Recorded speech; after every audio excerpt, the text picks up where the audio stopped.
Welcome to Donder Elf's Myth and Human. Ancient zodiac myths, bright as stars, or lost in the mist of time with muddy roots in ancient Mesopotamia.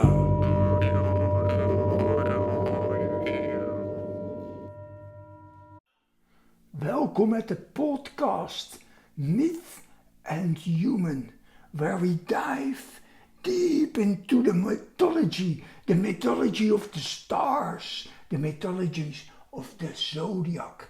And today we're going to talk about Gemini, the twins. These are not Gemini, these are Thor and Tyr.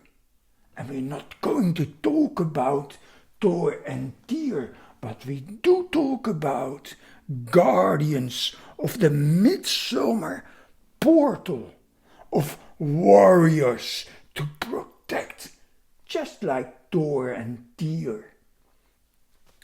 Anyway, let's start out in ancient Greek before we travel back to ancient Babylonia and Sumeria, to Mesopotamia. First, we talk about Castor and Pollux. Now we know them as two stars in the astrological sign of Gemini. Two stars, Castor and Pollux. In the mythology, it's about Pollux. He is a son of Zeus, a son of Jupiter. And after his death, he may go up. He is welcomed at the Olympus to live with the other gods forever. But Pollux, he doesn't want to, because he is connected with his twin brother Castor, and Castor already died, and he traveled to the underworld, the world of death. And he doesn't want to live apart from his brother, so Zeus agrees to let Castor go to the upper world, to the Olympus too. But they have to take turn. When Castor goes to the upper world, Pollux has to travel down to the world of the death. So in a way they are connected, and in another way they are not. Anyway, they are not twins. They had both different fathers, but when we talk in mythology, in the symbolism about twins, we don't talk about natural twins like two brothers born at the same time. No, that is something different really, because we have other divine twins. We have, of course, we have Germanic gods. We have Balder and Höder. And Balder is the god of the Midsummer. And Höder is his twin brother. He is born blind, and he is the god of the midwinter. And all the gods, they love Balder. Balder, the shining one, the god of the midsummer, the god of peace, of love, of sunshine, of beauty. But of course, Loki doesn't like him, and Loki, he tricks Balder's brother Höder to shoot an arrow made of mistletoe right in the heart of Balder, and Balder dies. He lays there in a with a lot of blood, and there grows this little flower, this little yellow flower that blooms at the midsummer.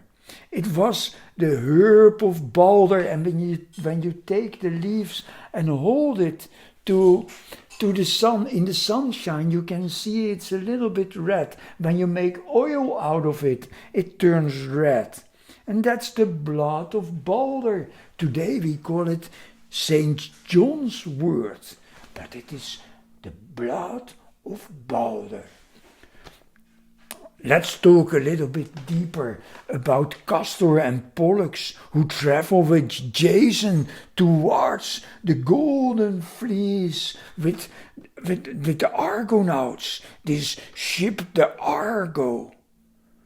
But we do not know a lot about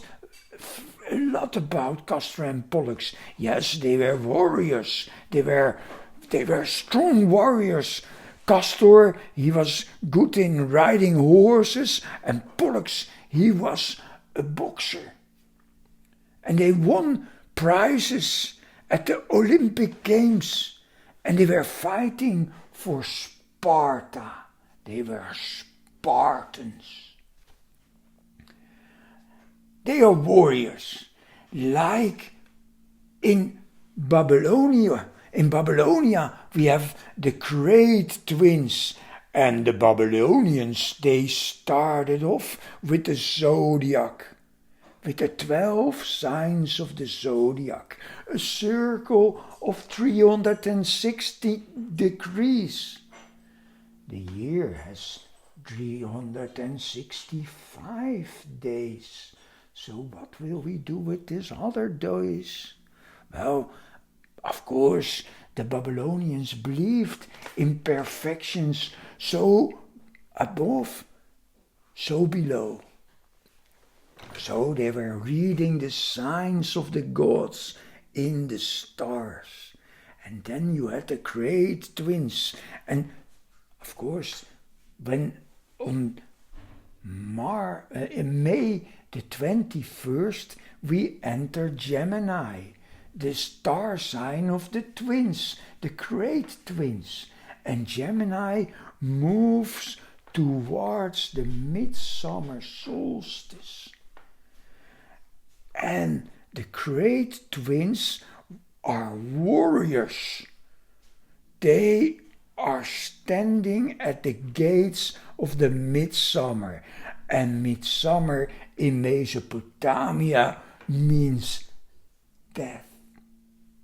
Yes, the harvest is already inside. It is already done. And now the sun is standing high in the sky, and everything on earth becomes real dry like a desert. So this midsummer time is more a time of death in ancient Mesopotamia. And the twins, they are the warriors at the gate of the midsummer. And they are the warriors in between the snake and the crab. The snake and the crab, they are both also beings at the entrance of the door to the other world. And also the twins, they stand guardian there. We don't want evil spirits to come through this gate. So the twins, they protect us. They protect us. So be brave, be proud. When Gemini is your birth sign, thank you for standing guard for us, to ward off evil for all of us. That's your duty. Thank you. Anyway, Gemini, the snake in Babylonia, that was another different star sign than that what we now recognize as snake in the heavens. And the crab, yes, that is the star sign of next month. That starts with the 21st of June. Then we can talk also about Dumuzi. Dumuzi was the lover of Ishtar, of Inanna. Inanna was this Sumerian goddess, this goddess of beauty and of love and also of war and death. She, a very sexual goddess as well. Ishtar, the Babylonians named her Ishtar. And Dumuzi, they named him Tammuz. And the months of June and July were named after Dumuzi, after Tammuz. Tammuz dies at the midsummer, just like Balder. And he goes to the underworld, and after that time he will travel in this world between the spheres. That's what the midsummer time is about in ancient Mesopotamia. It's like our Samhain or Halloween, and the time afterwards towards the midwinter. In that time we experience the closeness of our ancestors. The veil is real thin, and we can feel the presence of our ancestors and the presence of angels. And for the Mesopotamians, it was the midsummer time, because then everything dies and the sun is real hot, and they had a bird, the sunbird, and the bird comes to his highest point in the sky, the sunbird. Wow, now I think I will finish this podcast right here and now. And you can like the podcast, you can like it here or there, probably there. And you can also watch more of these videos. I started this journey around the midwinter last year. And I talked about the 13th star sign. The Babylonians pushed the snake bearer out of the zodiac. They didn't want him there, and I can tell you why. It's a deep secret. Yes, the snake bearer, Ophiuchus, he made man immortal, and we cannot have that. Zeus killed him with a lightning bolt. But that's the story of the midwinter and the snake bearer. Ophiuchus. Thank you for watching, and Gemini, have a good birthday.